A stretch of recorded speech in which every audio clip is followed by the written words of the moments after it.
the first music I composed for the movie was actually the theme of the movie. It was the theme that we call the meet cute. It's what Ryan's character Sebastian is playing in the restaurant. You know, he has this job. He's supposed to play these Christmas tunes. The boss tells him, don't play jazz. Don't go off into that jazz stuff. And he's playing the Christmas tunes, and then he wanders off into something that we figure his character may be writing in the moment or may have written in the past. Whatever it is, it belongs to his character. And that is the theme of the movie. That becomes the theme of the movie. That's what Mia hears outside the restaurant. She wanders in. Where's that music coming from? She hears it. That's what first creates the connection between me and Sebastian.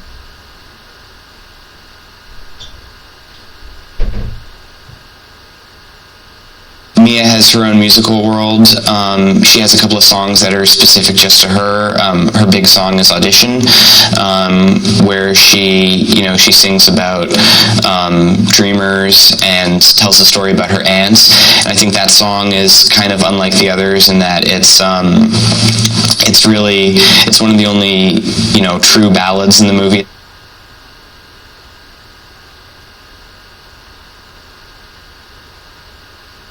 If a melody or if music can work in its sort of barest form, if it's memorable, if it's beautiful, if it moves you sort of without all the bells and whistles of orchestration or even lyrics, then it's a melody worth keeping.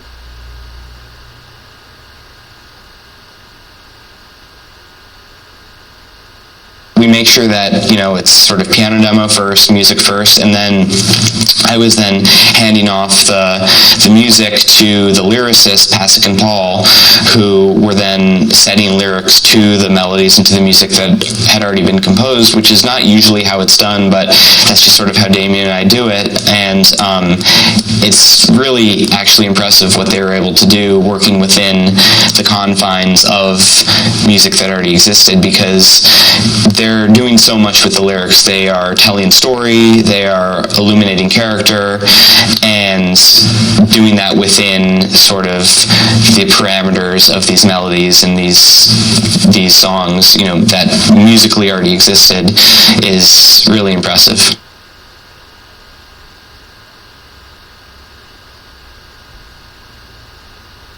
Damien has a staggering command over the entire vision of any movie he makes.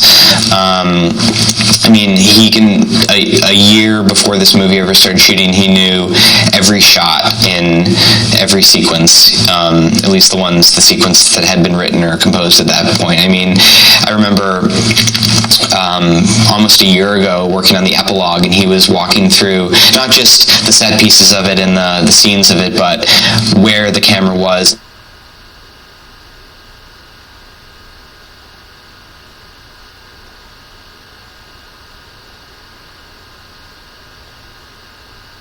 As much as I love dance and I love a good spectacular number where everyone's just doing a million things that are crazy and you can't believe they're doing it, I think in order for an audience to really become invested in something, they have to have a feeling of connection with it, that it should feel like they're real people moving, and then it just kind of transcends and moves into this like fantasy world. So that was number one with Damien and I, is like figuring out what that bridge would be, how do we go from, Ryan and Emma being these kind of like normal people in a musical, but very real actors, brilliant actors, and then what is that segue in that bridge into dance, and then how does, when it becomes dance, how does it still stay accessible to people?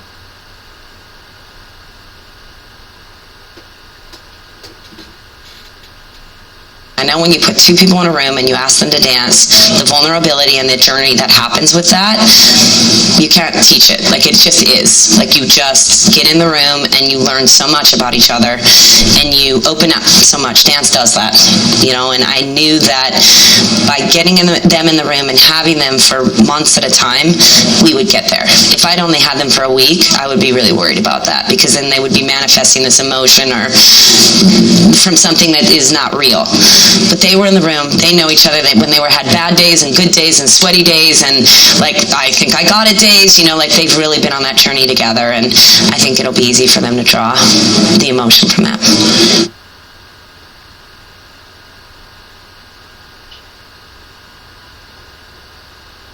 they have so much history and they have such great chemistry. I knew that was something that was kind of like, I didn't need to worry about that. I didn't need to train them in chemistry.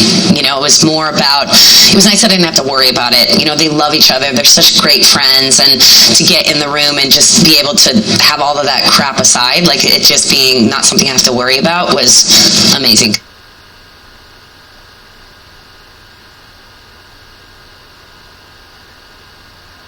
I think it's something that is this beautiful marriage between music and movement and acting and singing, and I think that, I believe that our culture is wanting that now. There's a lot more dance that's been coming up in the last 10, 15 years. In the late 80s, it was like, started to peter out, and it was gone for about 15 years. And then it came back, and it's made its way back into, I think, our mainstream culture, and I think people want it. They want to feel good. I think they want to watch something that's beautiful. They want to watch people fall in love, and they want to see singing and dancing and acting.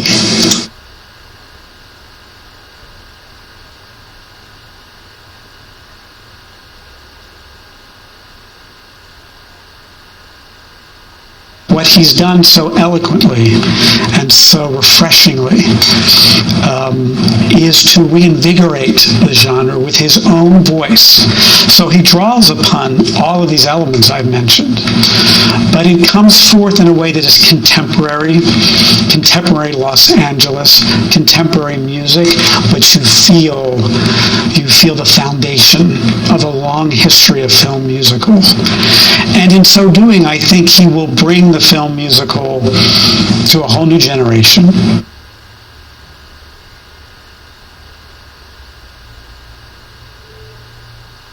In La La Land, he's had the opportunity and has been asked to write in many different genres and to create melodies that conjure up many different feelings, that are of the contemporary world, that are of a more timeless jazz world, that are of a romantic time gone by, but feel in the moment today.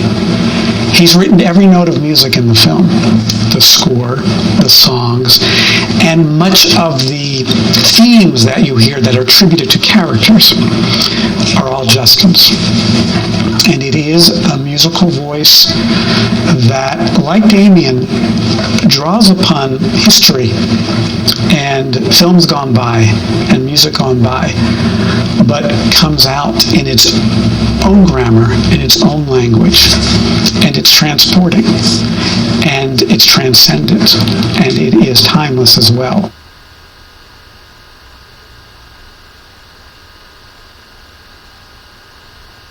We're very fortunate at the Center of Film to have two extraordinarily gifted actors. I've had the great joy of collaborating with Ryan several times on films. Emma's a friend with whom I've tried to collaborate with, and we've come close many times before. So before they ever walk in the door, you have two very committed actors. Neither of these actors undertake any role without 100% commitment and 150% preparation, whatever their character is. So now imagine, not only are they preparing for a particular character and a personality, they have to add to it a character that's going to sing and a character that's going to dance. And in Ryan's case, a character that's going to play the piano. And the commitment